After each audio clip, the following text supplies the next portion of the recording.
Hey everybody, and welcome to the channel. I wanted to do a little bit of a review, just the things I like, don't like about this Ricoh GR III. A couple months ago, my wife and I were moving out of the country. I wanted something I could take everywhere and capture all the new things that I was gonna see, all the new experiences, and this little camera came up on my radar, and I wanna talk about it. But first, let me tell you why I almost didn't buy this camera. So why did I almost not purchase this camera? Well, I mean, look at it, right? It's a black box. And why do people purchase Fujifilm? Why do they purchase Leica, even though, you know, maybe they're poor value for money in many people's minds? Well, it's because there's an aesthetic to them. There's an image with buying those and carrying those cameras. There's really an emotional part of camera purchasing, and I feel that pull as well. And so when I looked at the specs of this, I realized it might be something that could really fit my needs. I almost didn't buy it because it's boring. I kind of feel like the Ricoh is like when your mom's trying to get you married off, you know, and she says, hey, I know this girl, I met this girl, and she's real nice, I think you should meet her. You know, she's not the prettiest, but she has a nice personality. That's kind of what the Ricoh was for me. It's like all the specs look good, all the reviews are great, the people who own this thing seem to love it. It seems to have great personality, but man, it's just not very attractive, and I don't know whether I can live with that. I didn't purchase this at full retail. I purchased it for about $650 US on eBay, but it was in very good condition. Maybe you are in the same position that I'm in, where you're like, do I really want that camera when I could get an X100, when I could get a RX1 from Sony, which is a camera I've had and I really liked. Is this what I want to do? Maybe this video will help you answer that question. And as we talk about this, I'll throw some images that I've shot with this camera up on the screen. I've taken about 5,000 images with this so far. Got it a couple months ago. And let me tell you why I'm glad I pulled the trigger and made the logical decision, even though I wasn't super excited about it. This is the #1 reason that I bought this camera. Pocket, boom. Pocket, boom. I wanted a camera that I could literally take everywhere, and not one that I was gonna have to put on a strap that was gonna bounce around on my chest or have to have on a wrist strap. You know, this is something that I could take to church, something that I could take to the grocery store. It wasn't gonna draw a lot of attention to me, especially in a poorer country where it might be a target for thieves. And if you go and you do a search on Google for pocketable cameras in 2022 or 2023, you'll get a list of a bunch of cameras like the Lumix LX100 series or the RX100 series from Fujifilm. The truth is, like, if you've ever carried one of those cameras, and I used to own the RX or the X100F, you'll realize that unless you're wearing some kind of like 90s cargo pants, you're not going to fit those things in a pocket. So you have to use them on a strap. So I want something truly pocketable, and that's why the Ricoh was at the top of my list. I also wanted something that had a bigger sensor. I've shot with the RX100 series from Sony. Those are 1-inch sensors, and they're great cameras, but they take a while to power on. They're a little bit thicker than the Ricoh, and well, the image quality just isn't quite as good.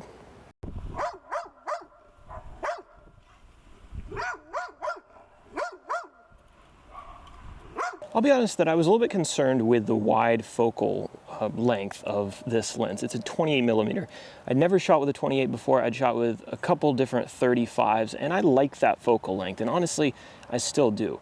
But I've learned to love the 28 for all that you can get into the frame, and that kind of leads us into a discussion about image quality and the sharpness of this lens.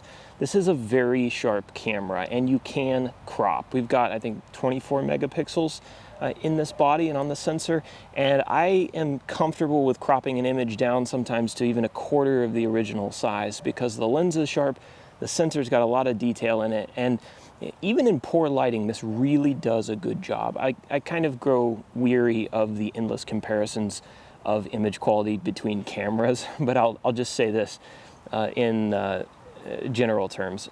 I've shot with 1-inch camera sensors. This image quality is definitely better. I've shot with micro four thirds. I'm filming on a micro four thirds Olympus right now. The image quality here is definitely better. I've shot with an RX100F. That was the last generation with the old lens on it. This is definitely better than that. I haven't tried the new X100V yet. I've shot with some full frame cameras, including the A7 series.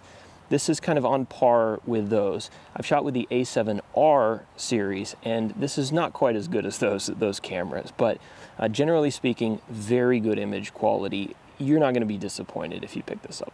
One of my absolute favorite features here is how quickly the camera powers on. So power button here, and ready to shoot.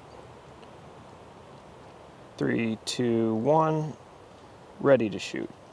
Right. After having used some of the other small cameras that take a second or more to power on, I'll be honest, this doesn't seem like something that you're really going to care about. Maybe in the beginning you're like, what's one more second? But if you're shooting street, or maybe you're just carrying this camera around and want to capture a quick moment, this really makes a difference. That half second makes a difference in getting the camera up and framing, getting in focus in time to get the shot.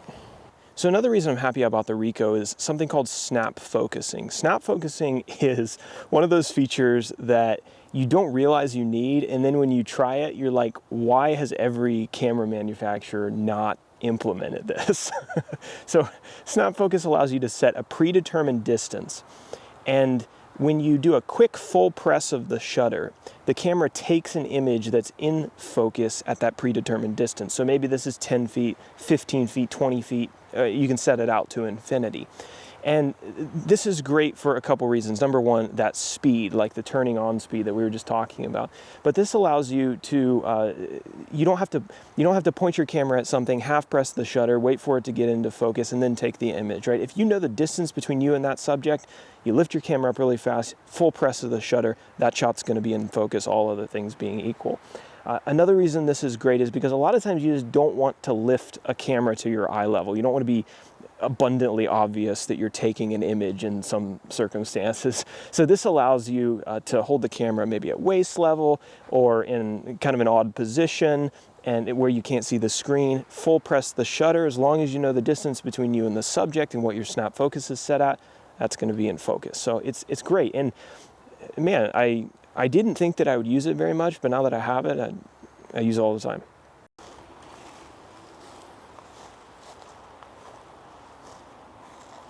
So I mentioned that the camera was an ugly little black box, and that's true, but it's also a subtle little black box, and that is a redeeming quality in a way. Personally, when I go out onto the street and take my camera with me, when I'm in public, I don't want people to know that I have a camera. I don't want people to see me taking images, not because I'm a creep, but because I just want to capture the things that are meaningful and beautiful to me and then move on with my day. I'm definitely not one of these like street photographers who's out here, pointing a camera in somebody's face. I don't have the confidence to do that. And I try to be considerate of other people and the life that they're living. So I just want to be subtle. So this camera really helps me do that. More often than not, people don't notice, or if they do, they don't care that much because it's so small and unobtrusive. That's also true of like family photos. You might have a relative who hates having their photo taken, but you love that person. You want to capture memories. For me, it's my mother. If she sees a camera pointed at her, she immediately freezes. The scene is ruined, right? But I want to capture images because she is meaningful to me, and I want to share those images with other people that love her and save them for posterity. So when I've got a little camera like the Ricoh, I capture more images. She catches me less often. She still catches me every once in a while, and it's, the shot's ruined, but she catches me less often, and I get more photos for the memory book. There's another feature that I don't need, but I love that Ricoh included it, and that's the built-in memory. So there's like 2 gigabytes of built-in memory in the camera. It allows you to store like 40, 50 RAW files, something like that. And if you use the camera like me, and you take it out every single day, and then you like to relax in the evening by editing your photos and popping the memory card back into the camera afterwards, inevitably, there's some days you just forget.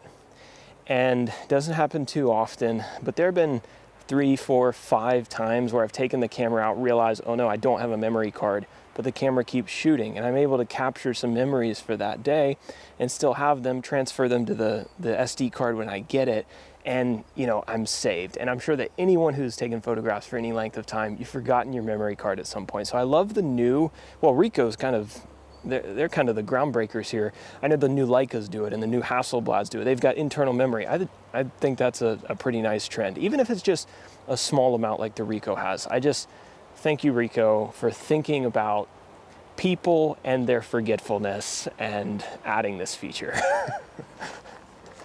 So those are a few of my favorite features. Fits in your pocket, great image quality for something this small. I'm learning to love the 28mm focal length. Dynamic range on this camera is pretty solid, which is something I tend to care about when editing images. Image quality is great, and it's just, in my opinion, it's the best thing that you can carry around to take daily photos with. Also charges with USB-C. That is a great feature. Every camera should have that from now on.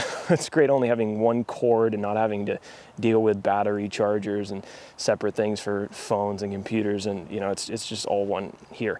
Now, that said, not everything is perfect here. I would love to tell you that I take this camera out, and when I see a little video clip that I want to film, that I just pop this out and get some nice crisp 4K. Well, the problem is there's no 4K on this camera. The other problem is that even the 1080p video is it's bad. It's bad. And I don't have high standards. Look, oh, in my bag. Okay, in my bag, I have a Sony RX100 Mark I. This is the very first one that came out in, what was it? Like 2012, okay? I am sorry to tell you that this camera with a 1-inch sensor shoots significantly better video than the Ricoh. The Ricoh is just not made for that. I don't think Ricoh has put any time into the video side of things. I tried to shoot a whole video the other day with this.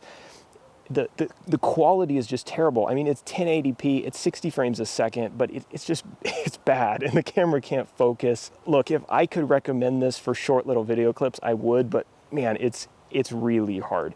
I thought everyone was kind of over-exaggerating when they said that the video on this camera was questionable. They weren't. Let me assure you, they weren't.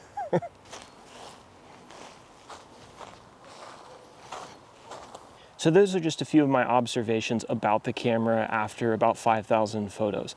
It's a great little camera. The durability is pretty great. The build quality, some people rave about the build quality. Some people will say it's, kind of middle of the road. In my opinion, I would say it's probably a little bit middle of the road. I've definitely felt some cameras that are built better than this one. But that said, this is a camera that's going inside my pocket all the time. So as far as that, it has a pretty rough life, and it's held up great for the time that I've had it.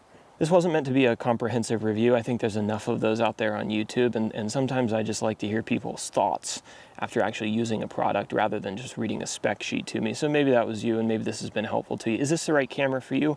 Well, I mean, there's no way to answer that. I will say, if you're looking for an actually pocketable camera that will give you the best image quality and that you can take literally anywhere, I think this is a great choice. Of course, when you have a camera this small, there's some sacrifices that you have to make, but I think Ricoh really did a good job at creating a camera for enthusiasts and even pros that makes all the right trade-offs. In future iterations, I would love to see a tilt screen, if that could be done without adding a lot of size to the camera, kind of like the X100 series did in the V and the RX100 series did with the Sony lineup. That would be great because I would use that all the time. And I would love to see the video specs be updated to a standard that I would consider usable. All I want is to film a little clip and maybe stitch it in with some of my photos to make a cute little YouTube video. And right now I'm struggling with this. So just a little bit of attention to the video, that would be fantastic. So would I recommend this camera to you if it's something maybe that you're looking for? And I would say that I absolutely can. From a purely technical standpoint, from just the objective fact that this is a camera and does it take good images and does it make the process easy and enjoyable, I would say yes, buy it. And I think that that's really some of the highest praise that you can give to a camera, because there's a lot of people out there commending cameras and camera brands because they have an emotional connection to them, or because they're a fanboy of them, or because those cameras were sent to them free by a camera company and they're paid to review them, or because they're looking for views on YouTube, or because maybe that camera is some type of a status symbol and they enjoy that status symbol and the attention that it brings to them. I'm talking about a purely objective standpoint here, as not a Ricoh fanboy. This is the only one that I've ever owned. I have no loyalty to them or to any other camera manufacturer. This as a product, as a camera, is good at what it does. And if this is what you're looking for, I recommend.